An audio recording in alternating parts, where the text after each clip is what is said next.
दोस्तों नमस्कार। मैं बीते हुए वर्ष में बाबा केदार और बद्रीनाथ के दर्शन के लिए गए हुए थे। यही मई का महीना था और उनका बुलावा आ गया। न कुछ प्लानिंग न कुछ, सिर्फ सोशल मीडिया के माध्यम से हमें ये पता चला कि रजिस्ट्रेशन करा लेना है और मैं बाबा केदार के धाम को निकल गया था। न रास्ते का वैसा पता न कुछ भी।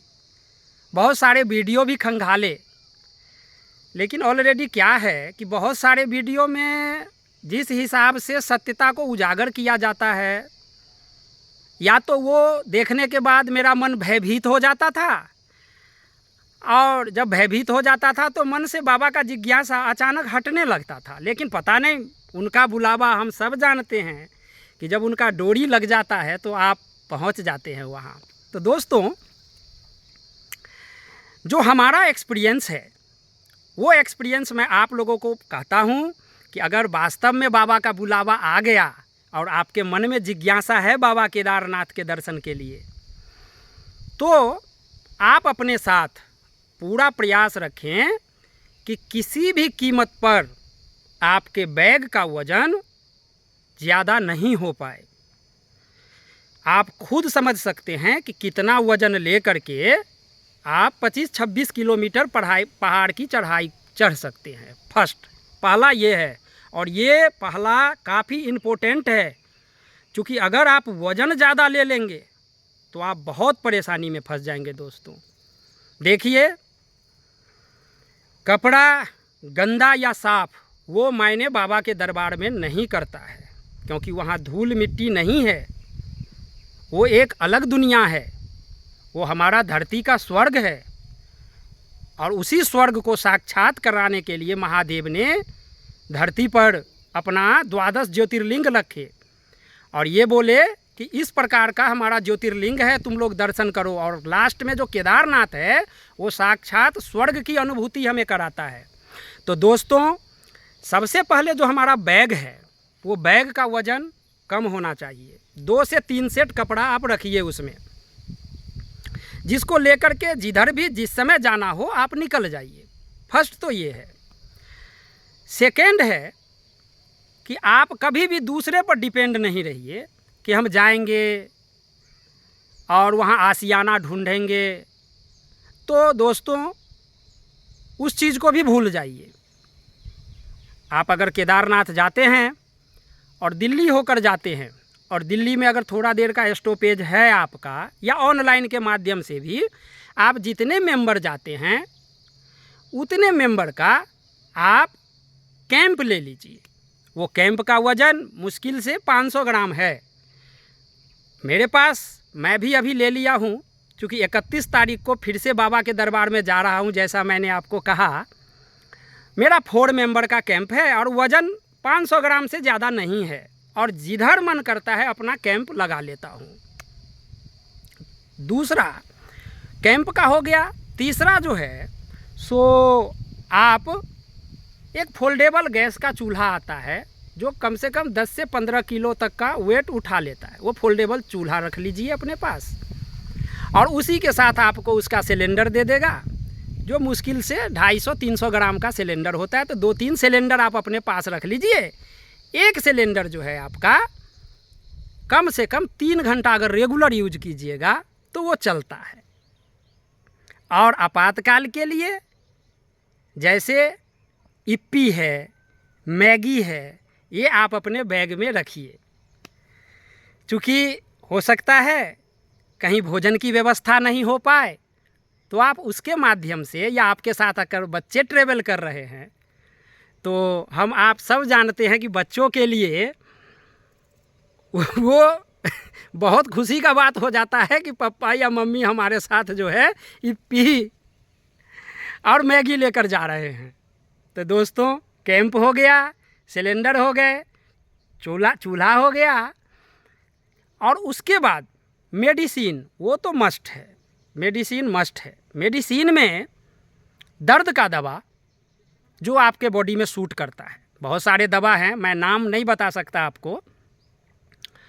और बुखार का, फीवर का पैरासीटामोल या जो भी आप अपना यूज करते हैं, बुखार का दवा, दर्द का दवा। इसके बाद झंडू बाम ज़रूर रखिए अपने साथ। कहीं भी दर्द है आप लगाइएगा, तुरंत आराम हो जाएगा। अगर पाँव सूजता है या गांठों में दर्द आता है तो 1-2 आप गर्म पट्टी साथ में रखिए, गर्म पट्टी रखना ही चाहिए। उसके बाद जो चोट लगने की बात है, तो बाबा के दरबार में मैंने लाखों का भीड़ देखा, चोट नहीं लगता है। आप बोलिएगा क्यों नहीं लगता है? तो जब आप सोनप्रयाग पहुँचेंगे, जहाँ से बरसाती आप लेंगे बारिश से बचने के लिए, वो 100 रुपये का देता है, पूरा बॉडी उसी से कवर हो जाता है। और पीठ पर बैग है तो बैग के साथ ही आप कवर हो जाइएगा। घर का जो बरसाती है वो आपके बॉडी के लिए तो है, लेकिन पीठ पर जो बैग है उसके लिए फिर दूसरा कवर आपको चाहिए। तो दोस्तों, आप प्रयास कीजिए कि वहीं पर 100 रुपये का बरसाती आप ले लीजिएगा और उसी से आपका यात्रा हो जाएगा, कुछ भी नहीं सोचना। और 200-250 में वहाँ रबर टाइप का जो है जूता मिलता है, और वो जूता बारिश हो, बर्फ़ गिर जाए, फिसलन नहीं हो सकता, चूँकि रास्ते पर घोड़े खच्चर की दौड़ चलती है और उसी रास्ते से पैदल यात्रा करना पड़ता है। तो वो जूता आपके लिए काफ़ी उपयोगी है, बहुत ही उपयोगी है।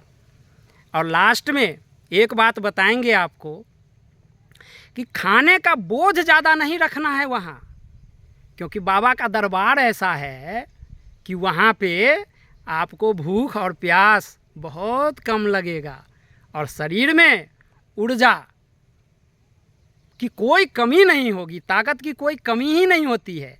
आप आराम से यात्रा करें, जल्दीबाजी नहीं करें, बिल्कुल देख करके चले। चूँकि सावधानी थोड़ा सा इसलिए ज़रूरी होता है कि जब खच्चरों की दौड़ अचानक जब वो निकलती है ना, तो उसी रास्ते से हमें भी जाना है। तो घोड़े खच्चर वहाँ फिसल के गिरते रहते हैं और उस पर बैठ करके जो यात्री सफ़र करते हैं ना, वो कई बार दुर्घटना का शिकार हो जाते हैं।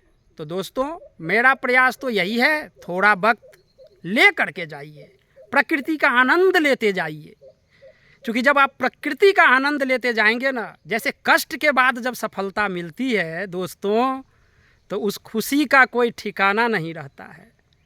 आप पढ़ाई में भी ले लीजिए, मैं ये चैलेंज के साथ कहता हूँ कि जब आप पढ़ते थे, अचानक मान लीजिए बोर्ड का एग्ज़ाम रहा होगा आपका, खूब मेहनत किए दिन रात, और अचानक आपका रिजल्ट अगर सुपर हो गया, तो मैं बता रहा हूँ कि ऐसा कोई भी विद्यार्थी नहीं रहा होगा जिसके आँख से आंसू नहीं छलक गया होगा। वो खुशी का आंसू है दोस्तों। तो जब आप शरीर को थोड़ा पीड़ा देते हुए महादेव के दरबार केदारनाथ पहुँचेंगे ना, तो 500 मीटर 700 मीटर दूर से ही जब बाबा का मंदिर जब आपको वो दिखेगा, तो आँख से आंसू निकल जाएंगे। आपको ऐसे लगेगा जैसे इससे बड़ा तो कोई मंजिल हमारे जीवन में था ही नहीं दोस्तों। और जब उनको देखेंगे आप हर चीज़ भूल जाएंगे और उनके सिवा वहाँ पर कोई आपको याद ही नहीं रहेगा। और दोस्तों, लास्ट में जो गोटी वाले कपूर आते हैं, अच्छे क्वालिटी का कपूर अपने पास जो है 10-20 ग्राम रखिएगा। कोई सूती कपड़ा में बांध के अपने कलाई पे जहाँ रक्षा सूत रहता है वहाँ बांध के रखिए।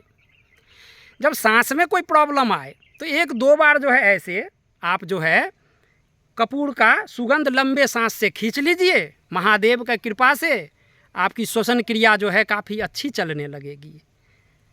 और दोस्तों, कुछ भी परेशानी की बात इस यात्रा में नहीं है। देखिए, सफलता और मंजिल की प्राप्ति के लिए थोड़ा कष्ट उठा लीजिए, प्लीज़ थोड़ा कष्ट उठाइए। अगर मन में बाबा के दर्शन का अगर लेस मात्र भी जिज्ञासा है ना, तो उस जिज्ञासा को मिटने नहीं दीजिए, उसको बढ़ाइए। क्योंकि ऐसे डोरी नहीं लगता है। कोई ये बोल रहा है कि मैं घर में बैठा हूँ और बाबा की डोरी लग जाएगी मैं उड़ के चला जाऊंगा, नहीं हो सकता, कभी नहीं होगा। दोस्तों, जिज्ञासा उत्पन्न होते हुए, जब ही जिज्ञासा उत्पन्न हुई तो आप उस पर काम करना शुरू कर दीजिए, मन में उनका ही ध्यान करना शुरू कर दीजिए दोस्तों। और तब देखिए जब वो डोरी लगेगा आपका, तब ये धरती की स्वर्ग का दर्शन होगा, महादेव का दर्शन होगा और मंजिल की प्राप्ति होंगे दोस्तों। तो दोस्तों, मैंने जो एक्सपीरियंस किया है बाबा के दरबार में जाने के समय, दोस्तों मैं बस वो छोटा सा व्यवस्था जो होती है उसके बारे में हम आप लोगों को जानकारी दिए हैं। और घबराने का तो कोई बात ही नहीं है। देवों के देव महादेव हर भक्त के साथ वहाँ चलते हैं। वो तो सिर्फ ये कहते हैं कि तुम अपने घर के चौखट से कदम बढ़ा के तो देखो, मैं तेरा हाथ ऐसा थामूंगा कि मंजिल तक पहुंचा दूंगा। दोस्तों, हम तो व्यर्थ चिंता करते हैं। और जिज्ञासा को तीव्र कीजिए, क्योंकि इससे बड़ा दुनिया में कोई नहीं है। अगर अंत महादेव हैं तो मैं लेट क्यों उनके बारे में सोचूं। अंत ही तो मंजिल हो जाता है दोस्तों, और वही मंजिल है जिनके शरण में जाना है शरीर छोड़ने के बाद भी। तो दोस्तों, स्वदेह ही हम क्यों नहीं उनके शरण में चले जाएं कि जीवन में आने वाली हर कठिनाई, हर पीड़ा का अंत हो जाए उनके दर्शन से। तो दोस्तों, अगर मैंने जो आप लोगों से कहा आपको अच्छा लगे तो मेरे चैनल को सब्सक्राइब कीजिएगा, शेयर कीजिएगा, और कोई भी जानकारी अगर लेना हो तो किसी भी समय आप हमें कमेंट कर सकते हैं, हम आपको जानकारी अवश्य देंगे। हर हर महादेव, जय श्री केदार।